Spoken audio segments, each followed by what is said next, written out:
Commodus is one of the most infamous Roman emperors in all of history, and he has left behind a legacy that is tainted by his tendency for extravagant decadence and cruelty, alongside a reign marred by erratic and despotic behavior as well. Known for his egotistical pursuits and his shocking descent into tyrannical madness, Commodus cast aside traditional values and respect for the Senate, seeking instead to recast Rome in his own image and establish himself as a living god. Therefore, it should not come as any surprise that the number of enemies Commodus possessed was tremendous, and many of them would be all too happy to participate in plots to have him removed from power and assassinated. However, Commodus would survive many assassination attempts during his reign, and his paranoia would ensure that getting close enough to successfully assassinate him would be no easy feat. So how exactly did this troubled and unstable emperor die? And how exactly did this final assassination attempt against Commodus succeed where so many others had failed?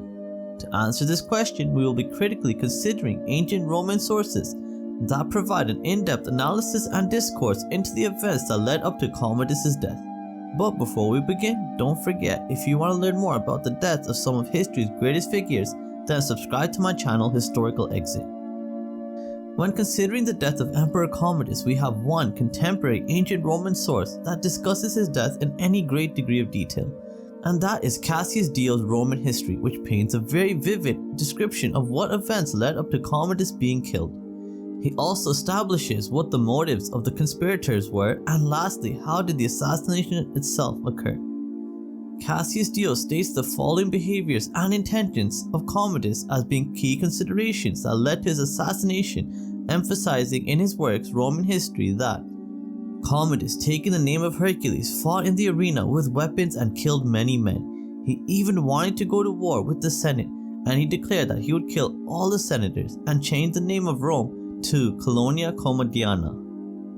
This statement highlights the growing grandiosity of Commodus and his total disrespect for Roman etiquette and decorum, by fighting as a gladiator in the arena, harassing and belittling the Senate at every opportunity, and the greatest offense of all, attempting to rename Rome to Colonia Commodiana after himself. These events caused many of those close to the emperor to begin worrying about the rapidly deteriorating grip on reality of Commodus, as he was seeing dissent and deceit everywhere he looked.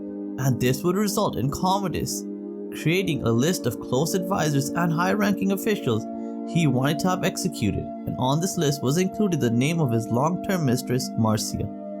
Once Marcia got wind that her name was on the execution list, she decided she had to strike at the emperor before he could execute his orders, and Cassius Dio explains this thought process in further detail by stating, "They feared that he would destroy them too, so they plotted against him. Marcia his mistress, Eclectus his chamberlain, and Leatus the praetorian prefect, they all decided to kill him." So the above statement confirms that these three individuals were all close to the emperor in one way or another, and they were the main conspirators behind the assassination of Commodus. But how exactly did these three plan to kill this hyper-paranoid and constantly vigilant emperor who trusted no one and was always on the lookout for any assassination attempts? Again, it is Cassius Dio who provides us with some more details about what the plan to kill Commodus was, and how he actually died after their initial attempt at assassinating him failed. At first, they gave him poison in a piece of beef, but he vomited it up. Then Narcissus, who was a powerful athlete, was sent in to strangle him as he lay in the bath. So it seems the initial assassination attempt by the conspirators was to kill the emperor by poisoning his food, specifically the main course, which is believed to have been beef. However, perhaps due to the meat being contaminated, Commodus' body rejected the food and he would end up vomiting the poisoned piece of meat out, and thwart death once again. And one can also infer from the fact that Commodus went to have a bath after this event, rather than going on a vengeful rampage of chaos and destruction, highlights that Commodus did not think anything of foul was afoot and had no reason to be suspicious of anything untoward happening to him. Cassius Dio then purports that Narcissus, who was a professional wrestler and Commodus' personal trainer, was sent into the bath where he would strangle Commodus to death at the behest of the three conspirators.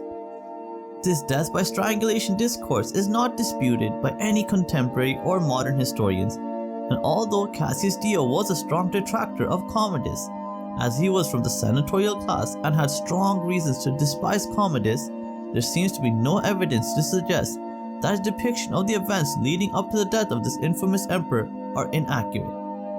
Cassius Dio may have been heavily biased in how he portrayed Commodus in his historical texts, but when talking specifically about the assassination of Commodus, there seems to be little pushback against the strangulation death theory, and it would be prudent to conclude that Commodus, the Manic Emperor of Rome, was indeed assassinated as is depicted in contemporary ancient Roman sources.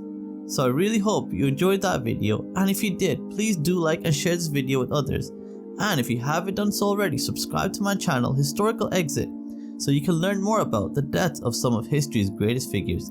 Thank you so much for watching, and I hope you have a great day. Bye.